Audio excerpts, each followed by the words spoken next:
A former LSU assistant is headed back into the SEC, and the LSU Tigers are closing in on a 2025 cornerback commit. It's Locked on LSU. Let's get it.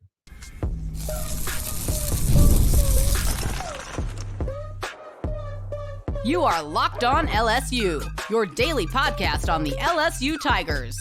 Part of the Locked On Podcast Network, your team every day.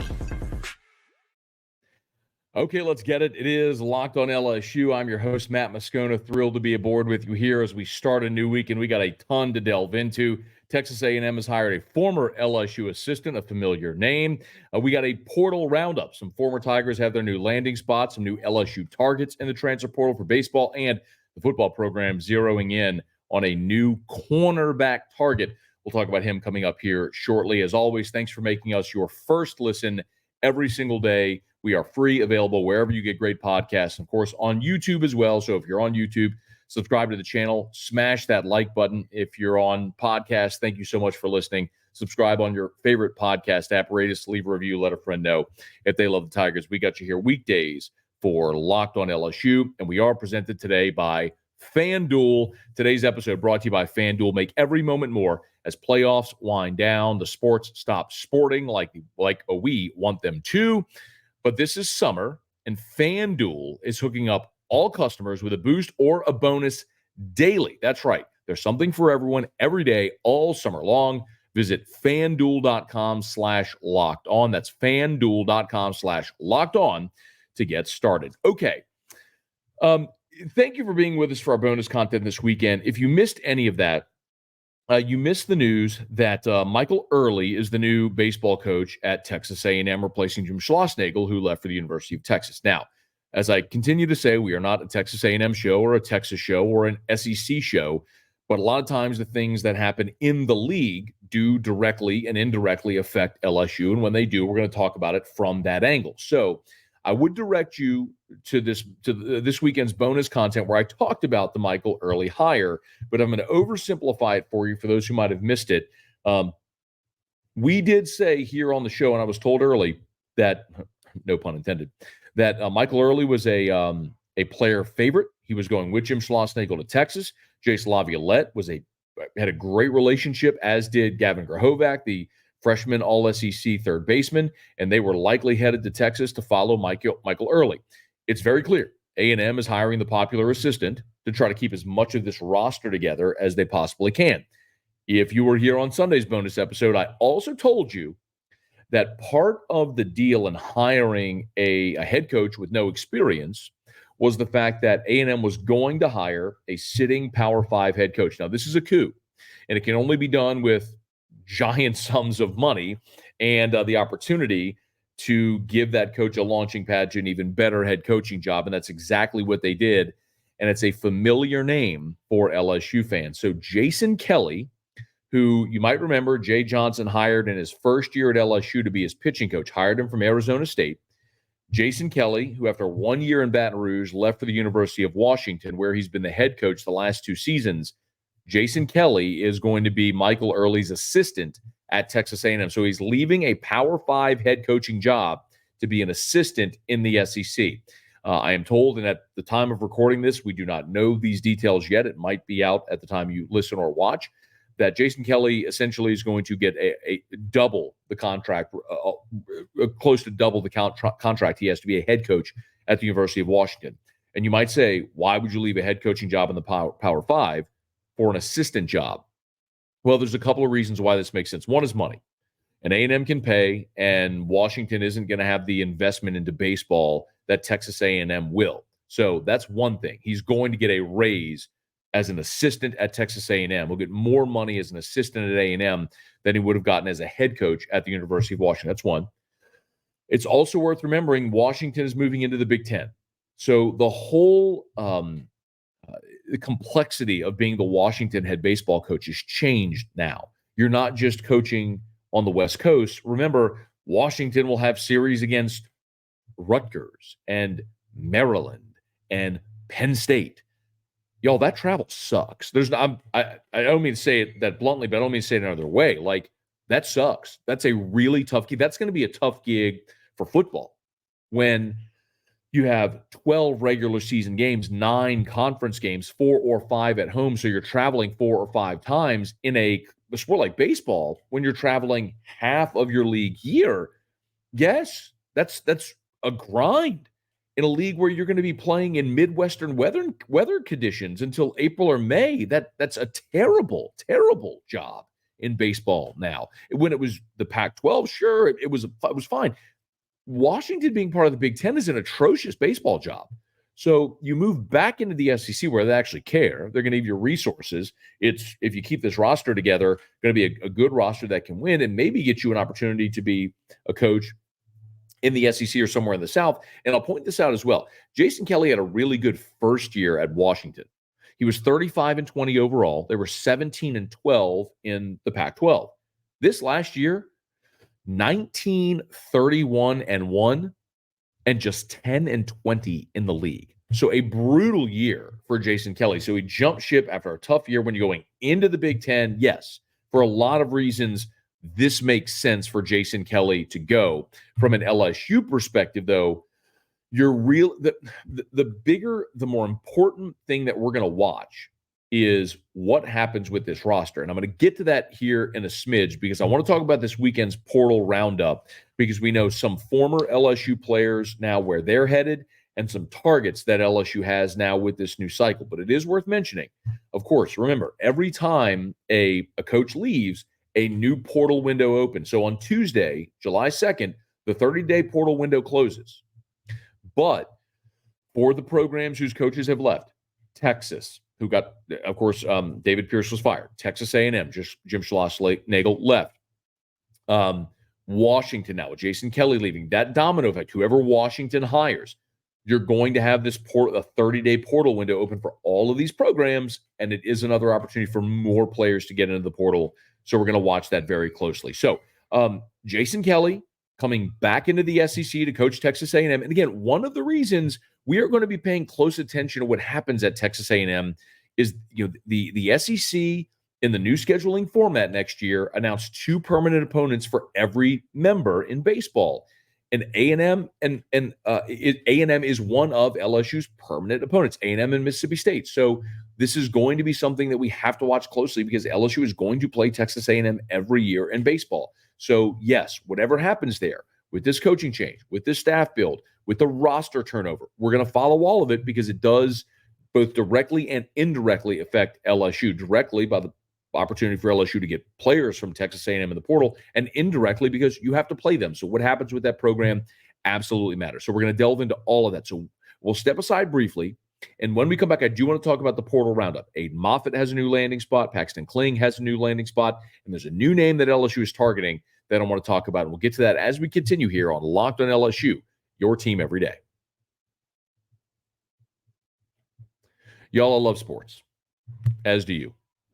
I love them so much. Kind of like Nate Bargatze when he's talking about pancakes. And I never want them to stop. But as the playoffs wind down and as we say the sports stop sporting like we want them to,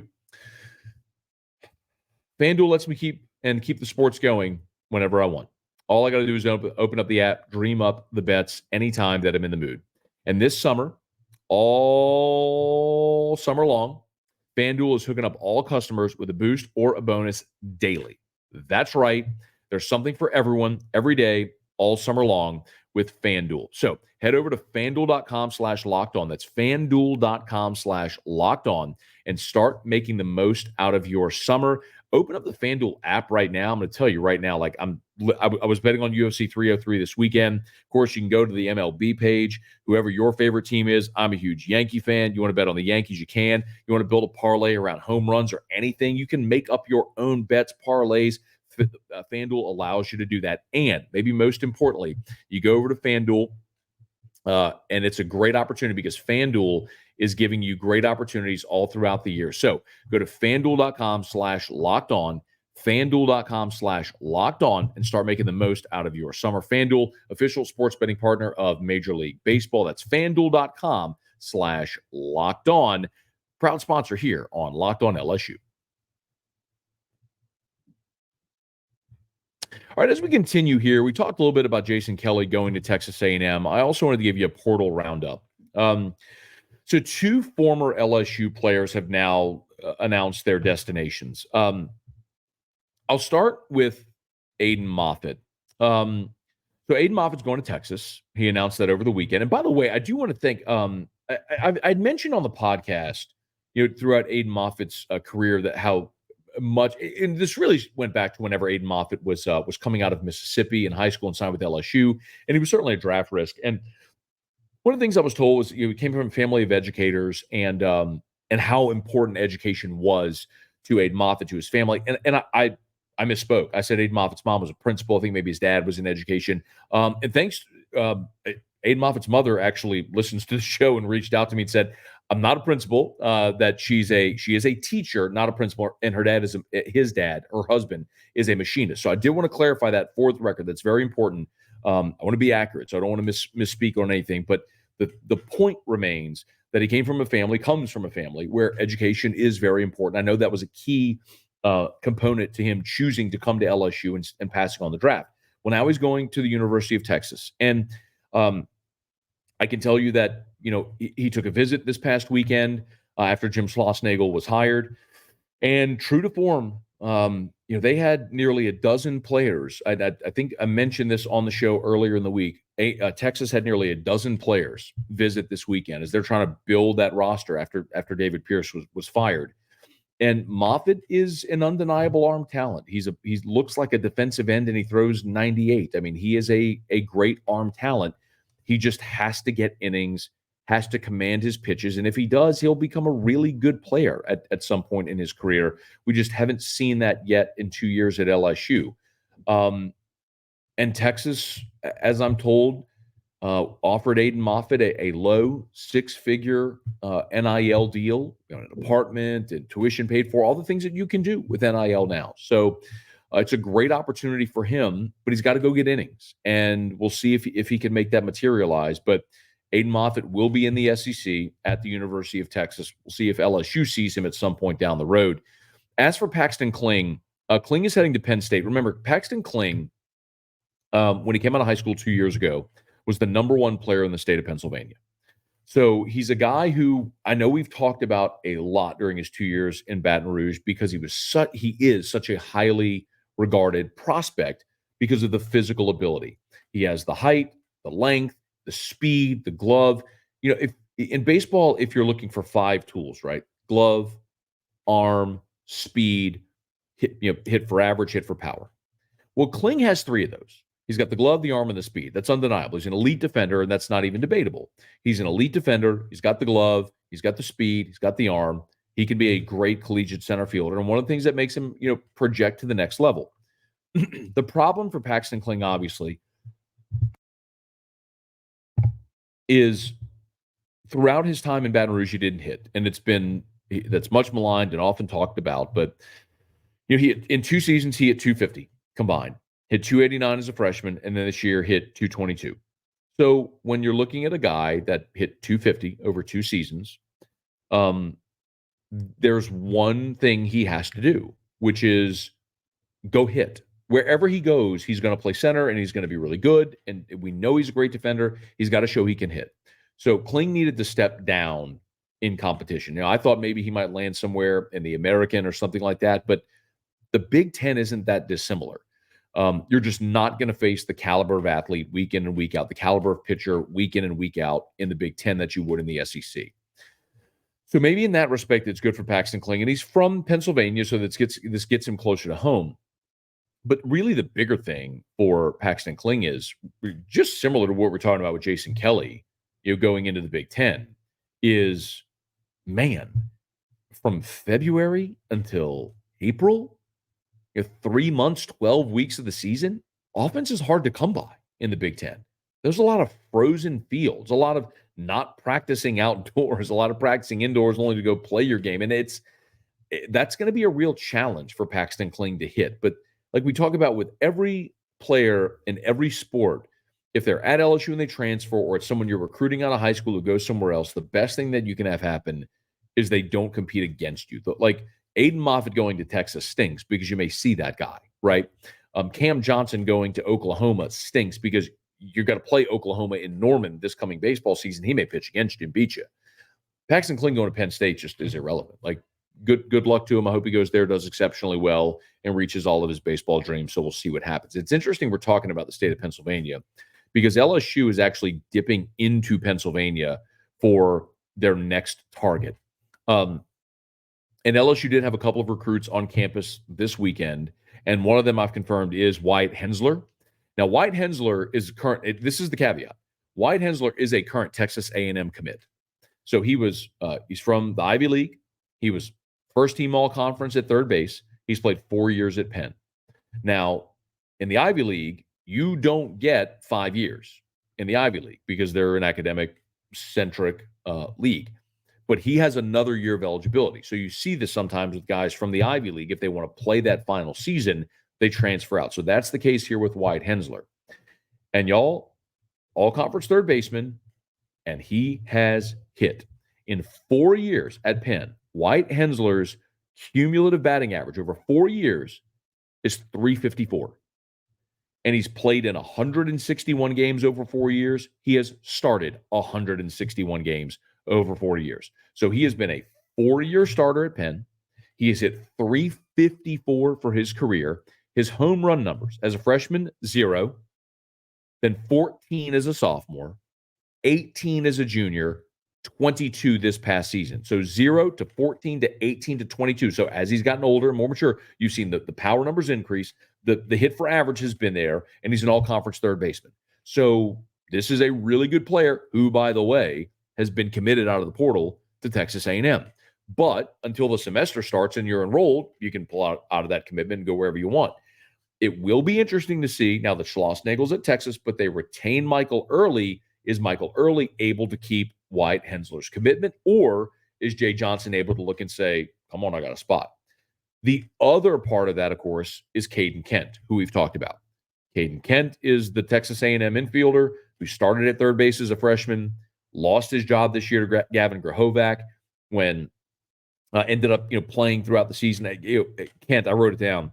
Kent, as a freshman, played in 28 games with 21 starts. As a sophomore, played in 51 games with 24 starts. So really the 51 was like defensive replacement, pinch hit, different stuff like that, but really wasn't a starter until the end of the season. Now, he hit .327 this year in limited action. He hit .416 in the College World Series. So Caden Kent is a stud, but Jay Johnson and his staff very clearly realize you better keep recruiting that position because while you may have had a lean on Caden Kent when Schlossnagel went to Texas, with A&M hiring Michael Early, there's a really good chance because he was so popular with the players. A lot of those guys that loved to be at A&M may stay at A&M, where A&M has deep NIL coffers and they can play for a coach they like and try to run it back, all that sort of stuff. So, you would love to get Caden Kent if you're LSU. I think that's undeniable, but you have to start preparing for the possibility of Caden Kent and others staying in College Station. So then what do you do? If Kent stays in College Station,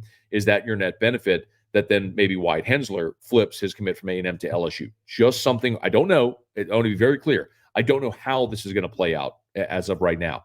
And we obviously still have to watch the draft to see what happens at shortstop with Michael Braswell. But again, as we continue to watch this, those are a couple of the names worth keeping an eye on. Does Caden Kent stay in the portal, maybe an LSU lean? Does he return to A&M?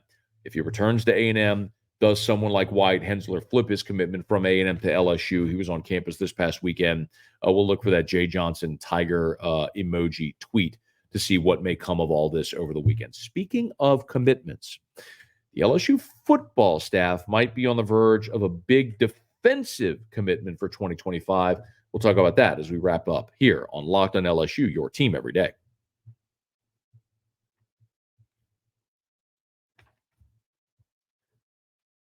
You may not know the name Aiden Anding, but Aiden Anding is a 3-star cornerback out of Ruston. And we talk about star ratings because people talk about star ratings, and I get it. For me, what is always more interesting than star ratings, and this may cause some of you Alabama fans who have found me here to laugh a bit because I've thrown barbs at you for your 3-star commits. What always has interested me more than star ratings are offers. Who has offered a prospect? If a player was offered by Wake Forest and Vanderbilt and Rutgers and is a 3-star, I'm not going to hold him in as high a regard as if he's a 3-star with offers from Georgia and Alabama and Tennessee. Make sense? So Aiden Anding is a cornerback from Ruston in North Louisiana. He is a 3-star. He's the 58th best rated corner in the country, but the 20th best player in the state of Louisiana for 2025. And he has been considered a Texas lean. I think we can all agree Texas's program is pretty good. They were just in a college football playoff. They'll be a preseason top 10 team this year. And I think a lot of people think they'll be right back in the playoff after this season with a new 12-team format. Well, Aiden Anding is a kid from Ruston who did not have an LSU offer, considered a Texas lean, and also had offers from Miami, Arkansas, and TCU. So that's pretty good company, and I think you might agree for a guy like Aiden Anding to be having those offers. Well, LSU has been trying to get him to come to one of their camps, and he hasn't been able to do that. But even without coming to a camp, Frank Wilson and Corey Raymond extended the offer this weekend to Aiden Anding. And upon receiving the LSU offer, Aiden Anding put off his commitment date, which was said to be coming soon, but now obviously LSU, the in-state school, DBU, still now firmly in the mix and thought to be the leader for Anding if they can make up that ground and get his commitment. This is significant for a lot of reasons. And I'm not going to sit here and break down grainy high school footage, although everything's in HD now, and shout out to Ruston. But this is significant for several reasons. Number one, as great as LSU's 2025 class is, top 3 across the board, right? With only 12 commitments. 9 of the commitments are on offense, only 3 on defense. You got 2 linebackers and an edge rusher. So with Jabari Antoine's decommitment last week, you do not have a cornerback in your 2025 class yet. Now, like we talked about last week, the general consensus among recruiting experts is that Jabari Antoine is going to end up in this LSU class. But until he does, I can't just assume that right now. I hope it happens. An elite player from Westgate in New Iberia, Corey Raymond is from New Iberia, and that's why you brought him back, was to get elite players in state. So I think that's going to happen. But until it is, I'm not just going to take that for granted and assume. My real question is, do you trust Corey Raymond's evaluation? And I do. And I'm going to give you this example again. A year ago, before Corey Raymond came back, LSU had commitments from 2 4-star players, one out of Tennessee and one out of Florida. Kai Bates and Andre Evans, 2 players, both 4 stars. And Corey Raymond was hired by Brian Kelly. And a short time after, Kai Bates and Andre Evans were no longer part of LSU's recruiting class. You can say what you want, and they'll never say it publicly, and I understand why, because you never want to embarrass a player, and you understand there's a game that you have to play with optics and opportunities and different stuff like that. And just like a player can decommit, teams can purge. You could take a commitment from somebody and then later purge them out of your class. And that's exactly what happened with those 2 guys, Kai Bates and Andre Evans, who the industry looked at and said, 4 stars, highly regarded. And Corey Raymond looked at him and said, they don't fit what I want to do. Okay. You know who did? PJ Woodland and Bernard Causey. Woodland from South Mississippi, Bernard Causey from JFK in New Orleans. And LSU took those 2 guys over the highly regarded private school 4-star guys out of Orlando and Nashville. So my question is, after now going through spring and seeing PJ Woodland running first team as an early enrollee, and you're right, look, part of that could just be saying, maybe because LSU's secondary is that bad off, that you got an early enrollee 3-star running, taking reps to the first team, maybe. Or maybe that dude's a stud who the industry experts missed on, but Corey Raymond knows what he's looking for with a long-rangey athlete. So that's my question. It's like, do you trust Corey Raymond's talent evaluation? And when I look at his track record over a decade plus, and certainly, his time in Baton Rouge, I do. Now, Aiden Anding's 5'11", 160. So he's a small guy, and that's going to hurt him, in a lot of the industry recruiting rankings. But he has offers from Texas, Miami, Arkansas, TCU, and now LSU. That's pretty good company. pretty clearly, a lot of people agree this is an elite level player.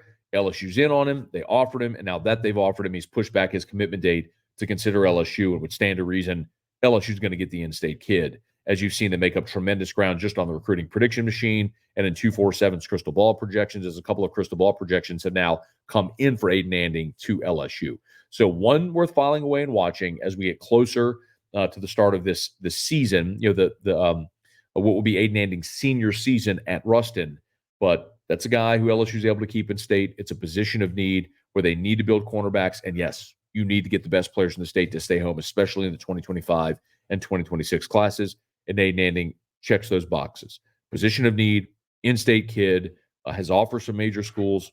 LSU finally got in and offered him, see if they can get his commitment and take him away from that heavy Texas lean. So we're starting off a new week here, and already a ton of meat on the bone. And you better believe as we make it throughout this week, we're going to talk a lot, continuing about the baseball transfer portal as Jay Johnson continues to put together this roster. And y'all, we're just a little more than a week away, or 2 weeks away, less than 2 weeks away, actually, from the MLB draft, which coincides with the All-Star game.